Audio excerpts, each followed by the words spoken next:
ugata sa bulad, ugata sa kondol, bulawan. Paugan ng bulad din noon. Pero dali. Wala atong bulawan dol, atong paugon dol. Ito ang ating ginto, tinatawag na ginto. Ating ipatuyo, atong ibulad para mauga.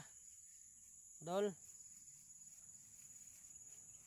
Para ating maputos.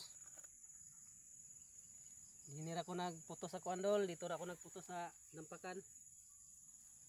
Kay baka madasmag tayo sa daan. Mahirap nang magka dasmag tayo.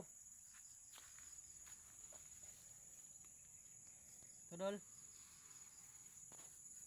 Ating ilagay sa papel para mabinta na, para makabili tayo ng bigas. Yan. Yan dol.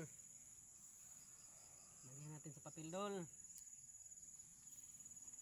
Doble ingat dol. Dahil sobrang hirap, sobrang kapoy kayo dol sa daan. Grabe panguha ni dol, di basta-basta. Hindi masyadong dol. Inutos na natin dol. Salamat sa inyong lahat. Suporta ka nung nay. God bless.